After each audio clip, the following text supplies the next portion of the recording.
जय श्री राम। और आइए आज की भक्ति भावना में श्री रामचरितमानस की चंद पंक्तियों से प्रारंभ करते हैं। आप सभी लोग इसमें शामिल हों। आज की पंक्तियों में बाबा तुलसीदास जी कहते हैं कि समुझत सरिस नाम अरुनामी, प्रीति परस पर प्रभु अनुगामी। नाम रूप दुई ईस उपाधि, अकथ अनादि अकथ अनादि सुसा मुझ साधि। कहते हैं कि समझने में नाम और नामी दोनों एक हैं, दोनों एक से हैं। यानी राम और उनका यश दोनों एक जैसे हैं, किंतु दोनों में परस्पर स्वामी और सेवक के समान प्रीति है।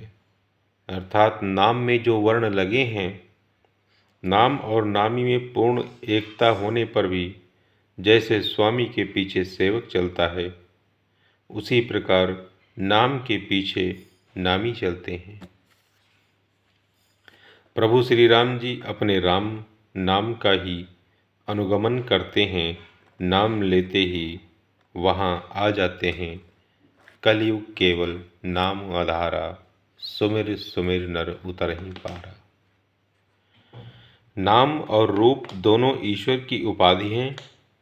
ये भगवान के नाम और रूप दोनों अनिर्वचनीय हैं, अनादि हैं और सुंदर अर्थात शुद्ध भक्ति युक्त हैं, समर्पित भक्ति युक्त हैं। बुद्धि से ही इनका दिव्य अविनाशी स्वरूप जानने में आता है। जितनी बुद्धि हमारी है और जितनी आगे विकसित हो पाती है, हमें उनका स्वरूप उतना ही मालूम पड़ता है, ज्ञान होता है कि प्रभु ऐसे हैं, प्रभु ये हैं, प्रभु अनिर्वचनीय हैं।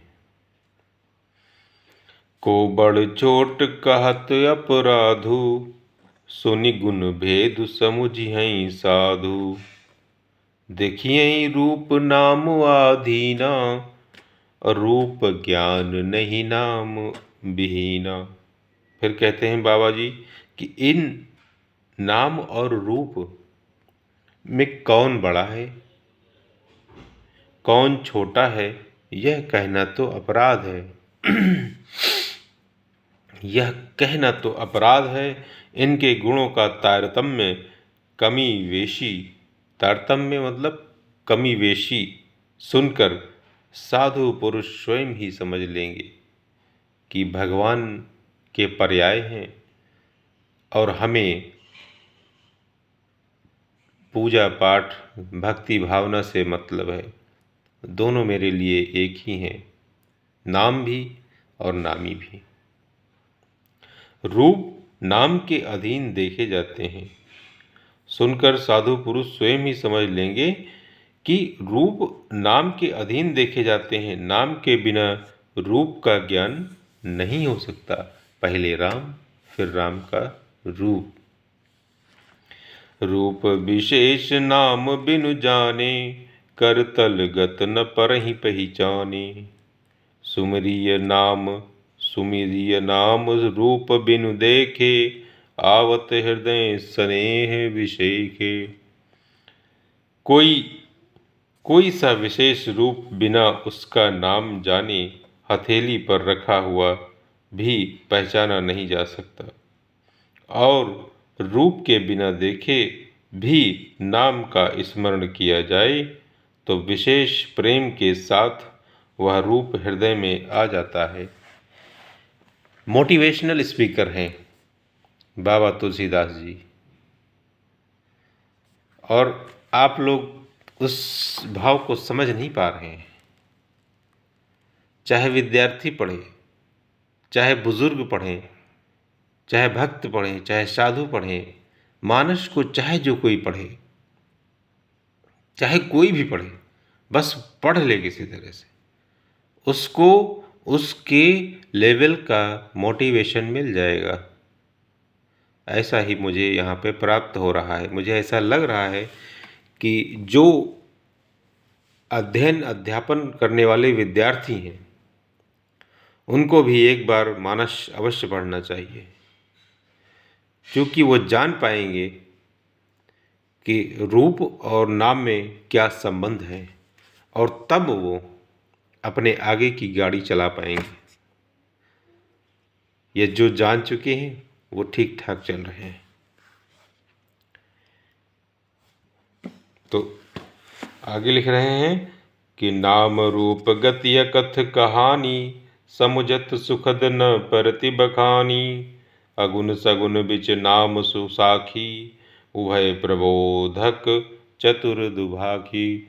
फिर कहते हैं कि नाम और रूप की गति की कहानी अकथनीय है, वह समझने में सुखदायक, परंतु उसका वर्णन नहीं किया जा सकता। निर्गुण और सगुण के बीच में नाम सुंदर साक्षी है, और दोनों का यथार्थ ज्ञान कराने वाला चतुर दुभाषिया है।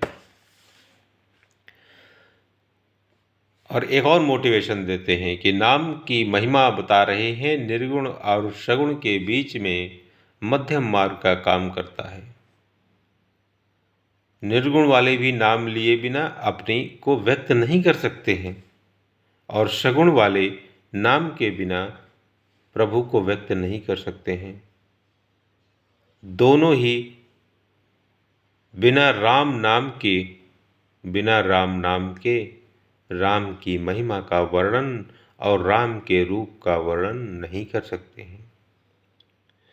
राम नाम मनि दीप धरु, जीह देहरी द्वार, और तुलसी भीतर बाहर हूँ, जो चाहसी उजियार।